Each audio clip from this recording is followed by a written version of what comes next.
एक तरफ हम देखते हैं कि इंडिया बहुत ज्यादा माशी तरक्की कर रहा है। जो टोटल हमारे आरबीआई के पास गोल्ड रिजर्व्स पहुंच चुके हैं वो दोस्तों 817 टन के आसपास हमने इस आंकड़े को टच कर लिया है। $650 बिलियन से ऊपर उनके रिजर्व हो गए हैं। इंपॉर्टेंट टू नोट, दुनिया की दूसरी कई सारी कंट्रीज जैसे कि सऊदी अरेबिया हुआ, यूनाइटेड किंगडम हुआ, इन सभी को हम लोग पछाड़ते हुए आज नंबर 9 पर पहुंच चुके हैं। और वहां पर एक ऐसा मुल्क जो इतनी तेजी से तरक्की कर रहा है मौशी तौर पे। वजीर आजम शहबाज शरीफ 3 रोजा दौरे पर आज सऊदी अरब पहुंच चुके हैं। लेकिन तार साहब सुनने में आया है कि अब सऊदीज और अमारातीज और बाकी ये कहते हैं कि हमने पैसे कोई नहीं देने। जो इम्प्रेशन रहा वो ये था कि आईएमएफ से हमें लोन चाहिए पाकिस्तान चलाने के लिए। सर आज अगर हम बात करें इंडिया का जो फॉरेक्स रिजर्व्स है 640 जो है बिलियन डॉलर को क्रॉस कर गया और पाकिस्तान के पास सिर्फ 7 बिलियन डॉलर्स है। अब दौर चेंज होता जा रहा है। आपने देखा जिस तरीके से इस वक्त सऊदी अरेबिया इस वक्त आपसे ज्यादा बेहतर रिलेशनशिप उनके भारत के साथ है, क्योंकि वो भारत को उभरता एक रीजनल पावर देख रहे हैं। क्योंकि इस वक्त दुनिया में जितने भी कंट्रीज हैं, जो डेवलप्ड कंट्रीज हैं, उनका ग्रोथ रेट किसी का भी 8 नहीं है। पूरा सर्कमस्टांसेस चेंज हो चुका है और भारत ने भी बड़ा सेफ प्ले कार्ड खेले हैं। उन्होंने कश्मीर का सारा ठेका अमार ग्रुप को दे दिया, यूएई को, जो आप जिनसे पैसे मांग मांग कर चल रहे हैं। चीन हो, वो आप यूएस को ले ले, यूरोपियन कंट्रीज को ले ले या जापान को ले ले, सब बिल्कुल इससे पीछे और नीचे है। भारत अपना सोने का भंडार तैयार कर रहा है। ये बात भारतीय रिजर्व बैंक के गवर्नर शक्तिकांत दास ने शुक्रवार को कही। दास ने कहा कि भारत अपनी विदेशी मुद्रा की तैनाती के क्रम में यह पहल लगातार जारी रखे हुए है। उन्होंने कहा कि हम सोने का भंडार बना रहे हैं जो हमारे मुद्रा भंडार नियोजन का एक हिस्सा है। हाल ही में एक मीडिया रिपोर्ट्स के मुताबिक आरबीआई ने सिर्फ जनवरी महीने में 8.7 टन सोना खरीदा, जो 2 साल में सबसे अधिक है। विश्व स्वर्ण परिषद के मुताबिक केंद्रीय बैंक के पास मौजूदा सोना जनवरी के अंत में 812.3 टन तक पहुंच गया, जबकि दिसंबर 2023 में यह 803.58 टन था। पिछले कुछ महीनों में सोने की कीमतें तेजी से बढ़ी हैं। इससे पहले दास ने ऐलान किया कि देश का कुल विदेशी मुद्रा भंडार 29 मार्च तक 645.6 सर्वकालिक उच्च स्तर पर पहुंच गया। अब पाकिस्तानी मीडिया भारत में सोने का भंडार देख सकते में है। डॉक्टर साहब, वज़ीर आज़म पाकिस्तान सऊदी अरब पहुंच गए हैं। 2 चीजें हैं, एक तो ये पाकिस्तान की फॉरेन पॉलिसी की डायरेक्शन बताता है कि शुरू से ही जब भी कोई वज़ीर आज़म आते हैं तो वो पहला दौरा सऊदी अरब का करते हैं, और क्योंकि रमजान है उम्रा भी करेंगे और सुना मोहम्मद बिन सलमान साहब से मुलाकात भी करेंगे। लेकिन डॉक्टर साहब सुनने में आया है कि अब सऊदीज और अमारातीज और बाकी ये कहते हैं कि हमने पैसे कोई नहीं देने। अब दौर चेंज होता जा रहा है। आपने देखा जिस तरीके से इस वक्त सऊदी अरेबिया इस वक्त आपसे ज्यादा बेहतर रिलेशनशिप उनके भारत के साथ है, क्योंकि वो भारत को उभरता एक रीजनल पावर देख रहे हैं। उसको उनके डायस्पोरा की, उनके टेक्नोक्रेसी की, वो और उनकी एजुकेशनल स्किल और खासकर जो डिजिटल आगे रेवोल्यूशन आ रहा है उसमें समझते हैं कि भारत बहुत आगे है। तो वो पूरा सर्कमस्टांसेस चेंज हो चुका है और भारत ने भी बड़ा सेफ प्ले कार्ड खेले हैं। उन्होंने कश्मीर का सारा ठेका अमार ग्रुप को दे दिया, यूएई को, जो आप जिनसे पैसे मांग मांग कर चल रहे हैं ना। अब वो कश्मीर, उन्होंने बड़े सेफ कार्ड खेले हैं। आपका जो देखा जाए, और दूसरा आपको याद होगा शायद कि वो जो पैसे आपके रिजर्व बैंक में रखे, कई दफा आपको धमकी भी दे चुका है सऊदी अरेबिया के, हमने पैसे वापस ले लेने। तो आपके रिलेशनशिप सऊदी अरेबिया के साथ 1 वे रिलेशनशिप है, 2 वे रिलेशनशिप नहीं है आपके उनके साथ।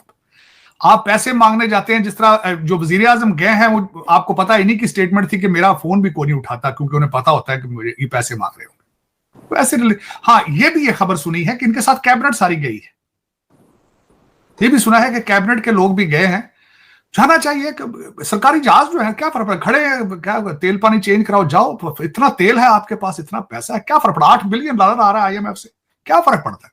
मैं तो हो सकता है लंदन चले जाए वापसी पे, जिस तरह डार साहब एक दफा ऑस्ट्रेलिया जाते हैं, फिर लंदन आ जाते हैं, लंदन से फिर उधर चले जाते, जापान जाए रस्ते से लंदन रोक के बच्चों को मिल लेते हैं, दोस्तों से मिल लेते हैं। प्रॉपर्टी भी तो देखनी होती है ना, वो किराए आ रहे हैं या नहीं आ रहे, तो क्या पता पीएम साहब वहां से आपको शायद, जो मेरी इंफॉर्मेशन ये थी, 27वें रोजे के ऊपर सारी फैमिली, शरीफ फैमिली जाएगी वहां सरकारी खर्चे पर। 27वें रोजा वहां शॉपिंग वापिंग करेंगे, घूमे फिरेंगे, और वहां से बड़े मियाँ साहब लंदन चले जाएंगे, जो उनका अपना जो सिलसिला। लेकिन चीमा साहब, इस वक्त जो सर्कमस्टांसेस आपके चल रहे हैं इंतहाई अजीब किस्म के हैं। वो जो मैंडेट वाले मुर्शिद हैं, उनकी पार्टी के अंदर भी इस वक्त इंतशार है। कल उनके एक अफरीदी साहब ने बड़ी धुआंधार तकरीर की है, क्योंकि वो भी डिवाइडेड हो चुके हैं। कई लोग जो पैराशूट के जरिए आए हैं 3-3, 4-4 महीने पहले वो पीटीआई में, आज वो एमएनए हैं। लतीफ खोसा साहब को आप देख लें, और कई इस तरह के हैं वकील जो जिनको कोई जानता ही कोई नहीं था, अपने महल्ले से कचहरी कोई नहीं से बंदा जानता। Now they are huge leaders. तो अफरीदी साहब ने बड़ा गुस्से का इजहार किया है। फिर गौर साहब के साथ मरवत साहब ने प्रेस कॉन्फ्रेंस की है, वहां पे बड़ी चीजें हैं। और दूसरा मुर्शद साहब ने जो कल फिर दोबारा आर्मी चीफ के ऊपर अटैक किया है, फिर दोबारा मुंह सर बन रहा है 9 मई जैसे किसी वाकये का, क्योंकि पहले मुर्शद ने 5 जलसों की इन्वेस्टमेंट की थी 9 मई के ऊपर। 5 जलसों के अंदर एक तो एंटी अमेरिका साइफर लहराते रहे थे, फिर मीर जाफर, मीर सादक, फिर वो करते रहे। फिर आज भी उन्होंने 9 मई को अपने आप को उन्होंने शेख मुजीब से मिला लिया। उन्होंने कहा है कि मेरे साथ शेख मुजीब जैसा सलूक किया जा रहा है। लंदन प्लान, मुझे एक एक चीज का पता है।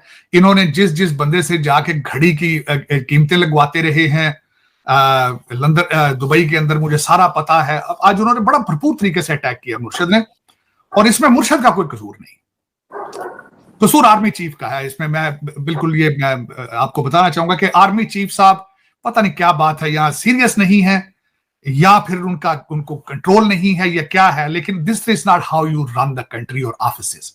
जब आपका दूसरी तरफ से अपोनेंट आपको बार बार आपका नाम लेकर चैलेंज करे, दिस इज, मैं कहता तो एटलीस्ट जेल को जेल बनाए प्लीज, अगर पॉसिबल है तो। नहीं तो उनको घर भेज दें बनी खाला, उनको वो बनी खाला जैसा उनके पास सारे सहूलियात मौजूद हैं। डेली बेस पे प्रेस कॉन्फ्रेंस है, डेली दरबार होता है वकीलों का, लतीफे मरसिए और घर के पके खाने देसी घी के। तो ये बनी गाला इनको भेज दें, आप सरेंडर कर दें, आप क्या फर्क पड़ता है। वो जो कह रहे हैं कि you are behaving like East Pakistan, तो ईस्ट पाकिस्तान में क्या हुआ था वहां, या तो फिर सरेंडर कर दें आप। कहीं ये चाबियां पे, मैं कई दफा कहता था, पहले भी मैं कहता था वो चाबियां सट्टो कर जाओ यार, इन्हों कर लेने दो, ये लै आउण काले बकरे ते जिन लै आउण ते चला लेने। चीमा साहब इस तरह होता। अच्छा, उसमें जो तशवीशनाक चीजें आ रही हैं, ये तो पाकिस्तान के हालात तो चीमा साहब, मैं जिस तरह हमेशा आपको कहता हूं कि हम जख्मी लोग जो बाहर ओवरसीज पाकिस्तानी हैं, हम ज्यादा जख्मी हैं, क्योंकि हमें यहां बैठ के दूसरे मुमालिक बिल्कुल क्लियर नजर आते हैं कि आपका रिवर्स गेयर, आपको तो पता नहीं चल रहा ना कि पाकिस्तान के अंदर रिवर्स गेयर क्या है। और दूसरा, आप इम्यून हो चुके हैं थप्पड़ों के साथ, मार मार के उन्होंने आपको इम्यून कर दिया है। आप कहते हैं यार उन्हें तो की कोई फर्क नहीं पड़ता यार। मैं इसका बताना चाहूंगा, पाकिस्तान एक दफा मैं गया जब दहशतगर्दी हो रही थी, हर चौक के अंदर बम फट रहे थे, लेकिन लोग खुश थे, किसी को परवाह नहीं थी। अब आपके साथ मेरा मतलब ये हो रहा है कि इन्फ्लेशन जिस तरीके से बढ़ रहा है, जिस तरीके से करप्शन है, पूरा सिस्टम हैज क्रैश्ड,